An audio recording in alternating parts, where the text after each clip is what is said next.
I'm Brandon Kunze with ABI-CAR BINZEL, Key Account Manager for Hard Automation, and with me today I've got Bob Moffatt. Bob Moffatt with Weld.com. What do you have here? Today we've got the ABI-CAR 1200O, a great tractor for anyone who's looking to automate long linear welds or cuts, who's just kind of looking to get their feet wet in automation without a large investment. Well, tell me about this unit. I'm curious. This is pretty compact. This is a tough little guy too.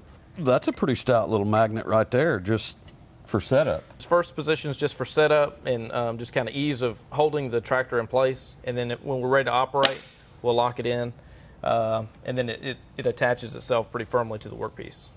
So this thing will crawl vertical? Yes, sir. Wow. Tell me about some of these features here. We've got a lot of LEDs lit up here. Right. So travel speed. Travel speed. The motor can travel 1,200 millimeters a minute, which is right under 4 feet a minute. We'll go right to left here. Travel speed, and we've got torch angle. As you adjust this, it's actually changing the angle of your MIG gun. Once you achieve your desired angle, you have an oscillation feature. And so this knob of torch angle is giving you degrees off of your original set degree. Okay. Then you can also adjust the speed of the oscillation. So you can adjust the swing and the speed.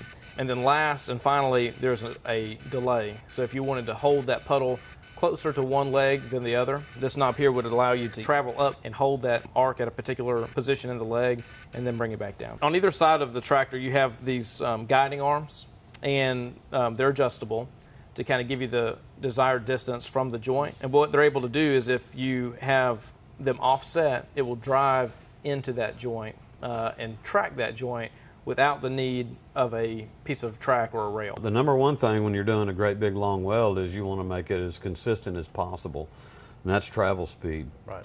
The other thing is if you're doing any kind of oscillation, which for myself manually I kind of rock back and forth because that's my timing mechanism and how I move, but you know, now this thing is automated, so any manipulation, you're getting just nothing but pure consistent weld out of it. Brandon, I really appreciate you taking the time to show me this today. Yep, thank you.